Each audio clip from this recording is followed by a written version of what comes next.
Clips that you're about to see represent the freedivers' thoracic cage stretching exercises, which we recommend to be absolutely essential for deep diving and to be done on a daily basis during all deep diving periods.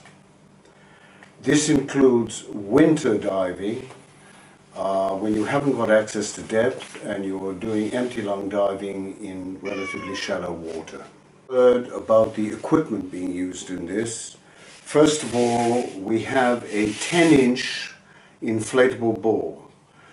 This ball is soft. It's not like a football, and we do not recommend that you use a hard ball for this.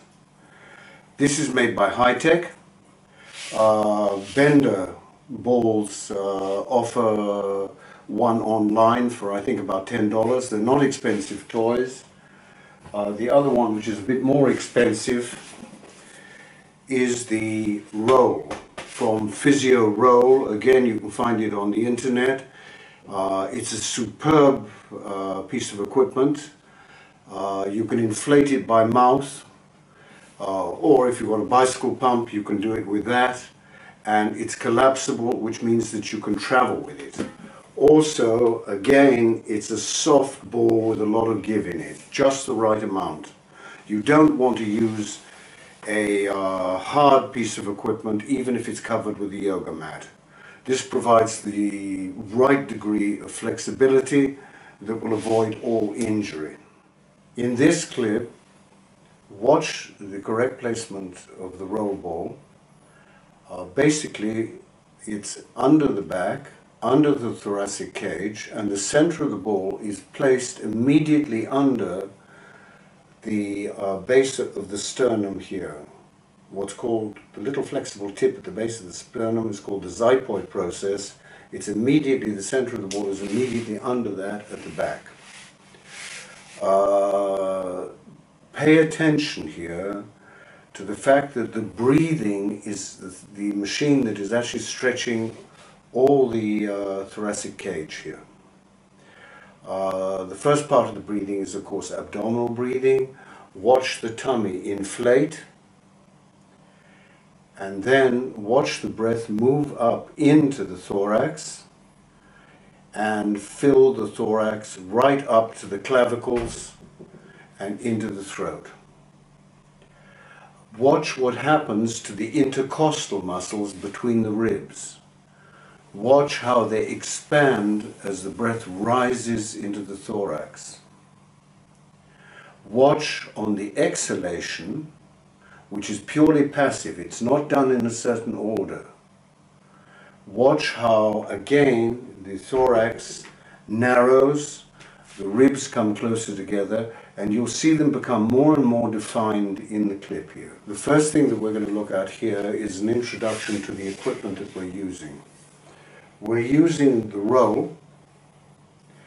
We're using also an inflatable pad,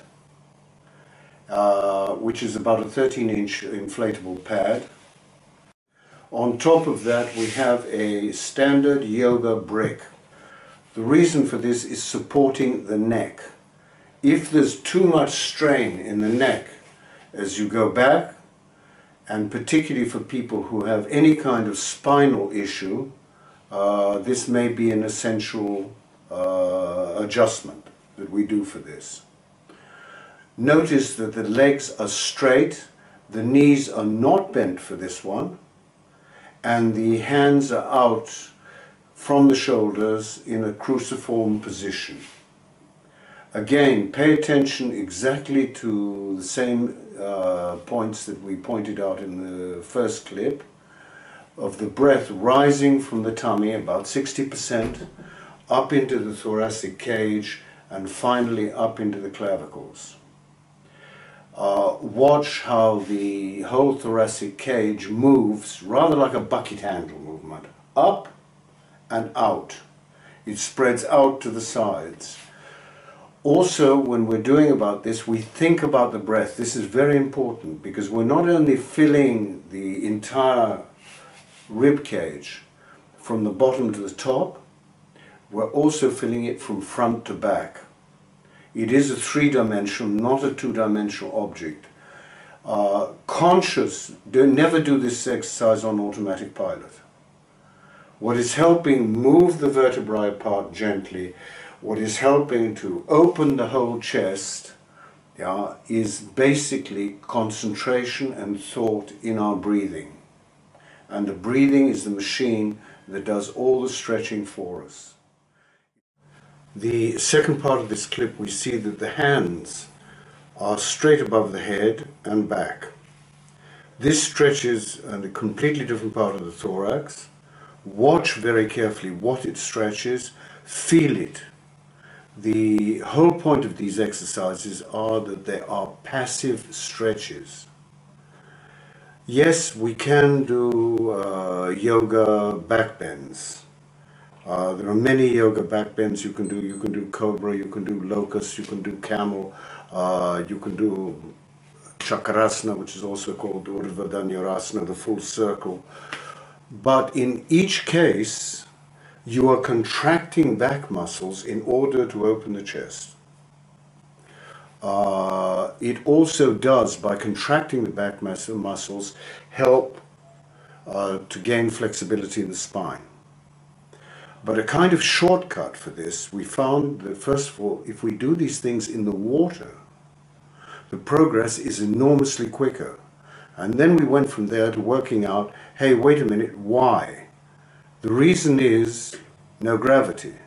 And the reason behind that one is that these are passive stretches, both the ones in the water and the ones demonstrated on the ball with support, means that you're not having to viciously contract your back muscles in order to elongate. It has an advantage of gaining a lot more flexibility a lot quicker. This is vital not only for breathing, but also for monofinners, particularly male monofinners, who tend to be very stiff in the upper back.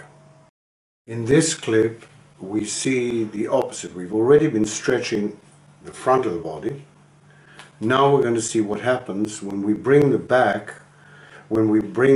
air into the back and the back intercostals, and watch what happens here. We already talked about the thorax being three-dimensional, that we're not only filling from bottom to top, we're also filling front to back.